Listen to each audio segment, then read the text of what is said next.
যেমন টাইম মতো মাছের যে পোনা আমরা চারা মাছ বলি, এই পোনাগুলা আপনার সার্বক্ষণিকভাবে রেডি রাখতে হবে। যদি আসসালামু আলাইকুম ভিউয়ার্স, আমি মোহাম্মদ রাহুল চলে আসলাম আপনাদের মাঝে আরো একটা ভিডিও নিয়ে। ভিউয়ার্স, দেখতে দেখতে শীতকাল চলে আসলো এবং এই শীতকালে আমাদের মাছের যে সিজন, সে সিজন শেষ হয় এবং পরবর্তীতে আবার চারা মাছ বড় বড় ঘেরে দিয়ে আবার মাছ বাজারজাত করার জন্য রেডি করতে থাকি।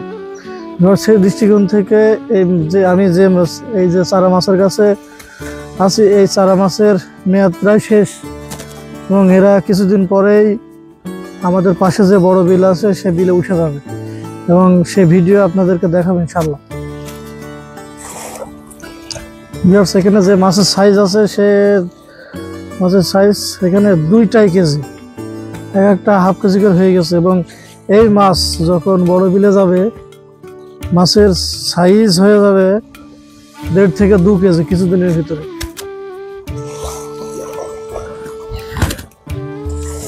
আয় এদিকে আয়, সব এখানে আয়, এখানে আয়।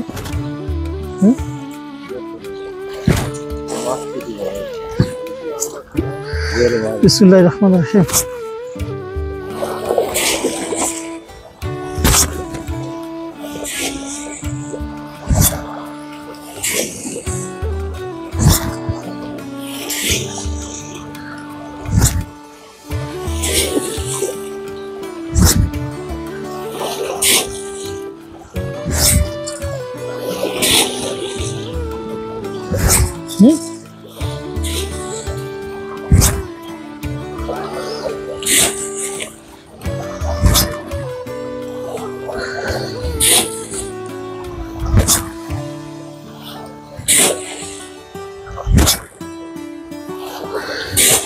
একজন সফল মৎস্যচাষী হতে গেলে কিছু জিনিস আপনাকে খেয়াল রাখতেই হবে। যেমন টাইম মতো মাছের যে পোনা আমরা চারা মাছ বলি, এই পোনাগুলা আপনার সার্বক্ষণিকভাবে রেডি রাখতে হবে। যদি পোনায় লাভবান হইতে পারেন তাহলে বড় মাছে আপনি এক ধাপে এগিয়ে গেলেন।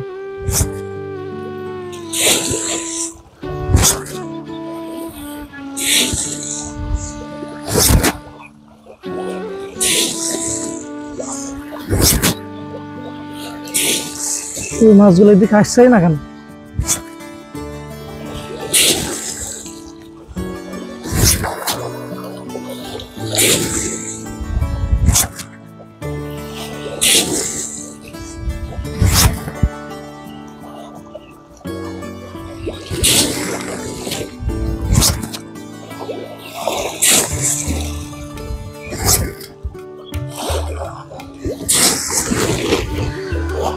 মাছের খাবার চাহিদা খুবই কম, কারণ শীত যত বেশি হবে মাছের খাবারের চাহিদা তত কমে যাবে।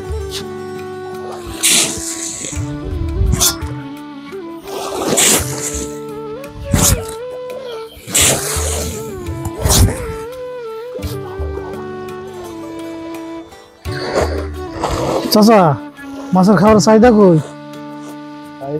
মাছ কম হয়ে গেছে, মাছ তৈরি আবার অন্য পুকুরি বিলি জোয়াই দেওয়া, এই জন্য মাছ কম হয়েছে।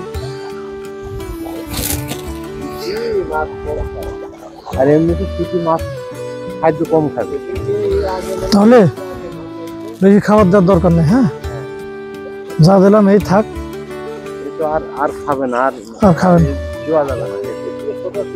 ওই যে পুকুরগুলো আছে ছোট চারা। তো ভিউয়ার্স, মাছের খাবারের চাহিদা খুবই কম, আমি আর খাবার দেবো না। যেখানে 1 বস্তা খাদ্য দিই সে যায় 1/2 বস্তায় প্রায় হয়ে গেছে। তো বেশি দেওয়া যাবে না, বেশি দিলে সমস্যা। শীতকালে এমনি মাছের রোগ বালাই বেশি এবং রোগ প্রতিরোধ ক্ষমতা অনেকটা কমে যায়। তো ভিউয়ার্স, আজকে ভিডিওতে এই পর্যন্ত। পরবর্তী ভিডিও আসা পর্যন্ত ভালো থাকবেন, সুস্থ থাকবেন। আসসালামু আলাইকুম।